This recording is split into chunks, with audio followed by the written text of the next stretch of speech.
Budaya Betawi. Sejarah.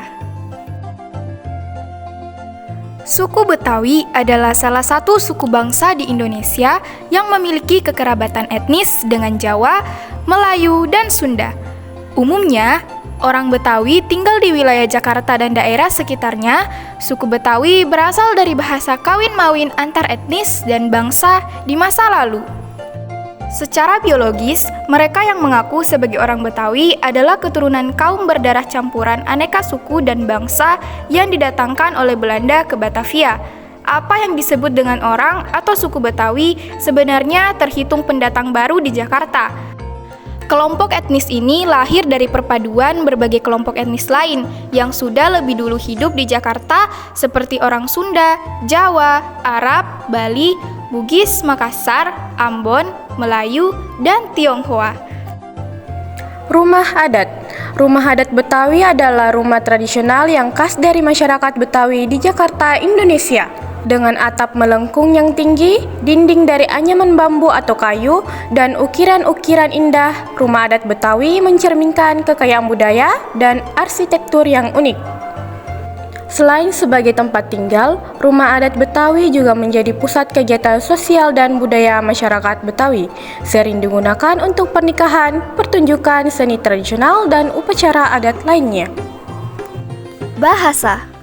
Bahasa Betawi adalah bahasa Kreol yang dituturkan oleh suku Betawi yang mendiami daerah Jakarta dan sekitarnya. Bahasa ini merupakan bahasa Melayu pasar yang bercampur dengan bahasa asing.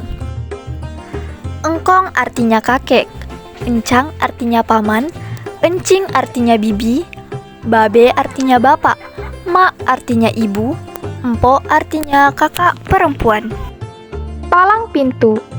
Palang pintu adalah tradisi masyarakat Betawi saat ingin melangsungkan pernikahan. Tradisi palang pintu merupakan tradisi yang berisi laga pencaksilat, adu pantun, hingga pembacaan ayat suci Al-Quran dan sholawat.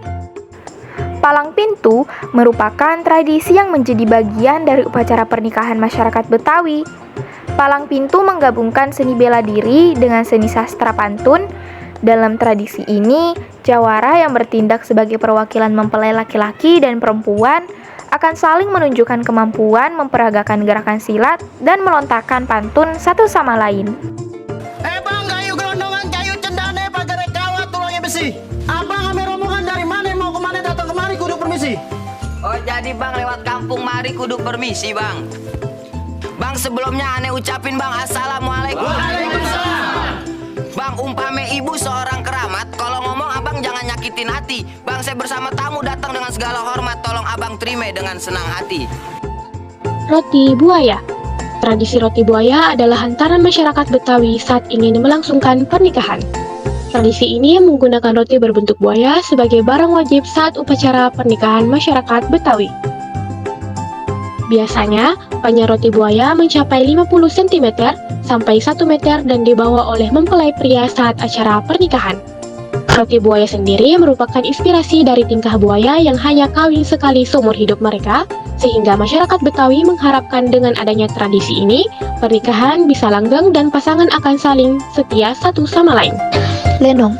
Lenong adalah kesenian teater tradisional atau sandiwara rakyat Betawi yang dibawakan dalam dialek Betawi yang berasal dari Jakarta, Indonesia. Kesenian tradisional ini diiringi musik gambang kromong dengan alat-alat musik seperti gambang, krombong, gong, gendang, kempor, suling, dan cekrekan, serta alat musik unsur Tionghoa seperti tehyang, gong ahyang, dan sukong.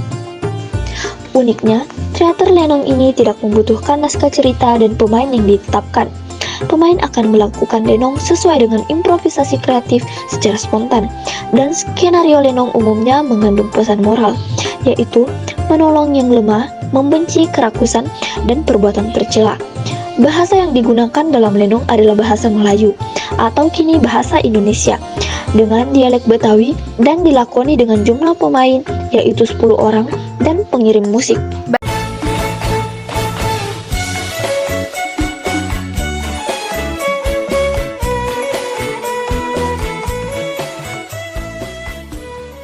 Baju adat Betawi. Baju Sadaria. Pakaian ini merupakan pakaian adat yang biasanya digunakan oleh kaum laki-laki di Betawi. Pakaian adat Betawi ini umumnya digunakan saat acara Abang None dan Pekan Raya Jakarta. Penampilan pakaian adat ini bisa dibilang cukup sederhana jika dibandingkan dengan pakaian adat Betawi yang lainnya. Pasalnya, pakaian ini hanya terdiri dari baju koko atau baju takwa dengan bentuk kerah yang menutup, biasanya disebut kerah Shanghai. Sadaria ini biasanya berwarna putih dengan lengan panjang. Kebaya encim merupakan pakaian adat Betawi yang digunakan perempuan.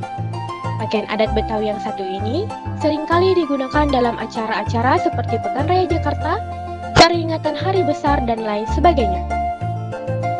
Kebaya encim biasanya digunakan dengan sarung atau kain dengan beraneka motif. Kebaya encim memiliki filosofi yang cukup dalam, yakni menunjukkan kehormatan dan keanggunan para perempuan. Karena terpengaruh oleh perkembangan zaman, kebaya encim saat ini sudah dimodifikasi sedemikian rupa agar masih bisa digunakan hingga saat ini. Baju pengantin. Pakaian ini merupakan pakaian adat dengan perpaduan 4 budaya, yakni Cina, India, Eropa, dan Arab. Inilah yang menjadi alasan mengapa tampilan pakaian pengantin Betawi sangat unik. Pakaian ini dibedakan menjadi 2 dandanan, yakni Dandanan Carenone pengantin Cine. Seperti yang sudah tergambar jelas pada namanya, pakaian adat ini mendapatkan pengaruh dari budaya Cina. Pakaian ini biasanya digunakan oleh pengantin wanita. Atribut yang melengkapi pakaian pengantin ini adalah tuaki, kun, teratai, sanggul, tusuk konde, dan siangko bercadar. Dandanan Care Haji. Dandanan Care Haji merupakan pakaian pengantin adat Betawi yang digunakan pengantin pria. Pakaian ini identik dengan warnanya yang cerah seperti merah ataupun kuning keemasan. Bagian ini memiliki model seperti jubah. Atribut yang melengkapi pakaian ini ada songkok atau peci dengan warna selaras. Selain itu, terdapat atribut lain bernama alpi atau sorban. Tarian khas Betawi. Tari topeng Betawi biasanya muncul di sebuah acara perjamuan penting, penyambutan, dan acara kesenian budaya Jakarta lainnya. Tahukah Anda kalau tarian tersebut merupakan buah kreativitas dari 2 seniman, Mak Kinung dan Kon Kion pada tahun 1930. Topengnya tersebut terbuat dari kayu dan tidak memiliki tali pengelekat di kepala. Topeng tersebut berbentuk wajah manusia yang cantik, jadi penarinya akan menggigit topeng selama pertunjukan berlangsung. Keren ya? Serunya lagi, tari topeng Betawi bervariasi setiap pertunjukannya. Biasanya menceritakan soal legenda Betawi hingga kritik sosial.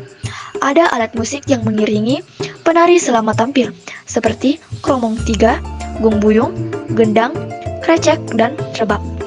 Tari Kang Aji adalah tari tradisional Betawi yang merupakan bagian dari teater rakyat topeng Betawi. Tari ini merupakan rangkuman dari gerakan-gerakan dasar tari topeng Betawi. Tarian ini juga dikenal sebagai tari dasar topeng Betawi. Ningnong. Alat musik ningnong merupakan alat musik tradisional Betawi yang digunakan oleh penduduk Betawi Cina di DKI Jakarta. Ningnong juga dikenal dengan nama siolo. Ningnong terbuat dari 2 piringan logam yang biasanya berdiameter sekitar 10 cm. Piringan-piringan tersebut ditempatkan pada bingkai kayu bertangkai 1. Cara memainkan ningnong adalah dengan memukulnya menggunakan tongkat besi kecil secara bergantian dari kiri ke kanan atau sebaliknya. Piston Tanjidor. Piston merupakan salah satu alat musik tiup yang digunakan dalam orkes Tanjidor. Tanjidor adalah kesenian tradisional Betawi yang berasal dari para budak yang ditugaskan untuk bermain musik untuk tuannya pada masa penjajahan Belanda. Kata Tanjidor berasal dari bahasa Portugis tangedor, yang artinya alat musik berdawai. Kerak telur memiliki rasa gurih dan legit ini memang favorit warga Jakarta. Hidangan khas Betawi ini dibuat dari bahan-bahan makanan seperti beras ketan putih, telur ayam atau telur bebek, ebi yang disangrai kering sampai menjadi serundeng, lalu ditambah bawang goreng, kemudian diberi bumbu halus seperti kelapa sangrai dan lainnya. Hal unik dari kuliner khas Betawi ini adalah cara memasaknya. Telur dimasak ketika setengah matang dan dibalik wajannya menghadap panas arang dari anglo, lalu dibiarkan seperti itu sampai matang sehingga menjadi kerak.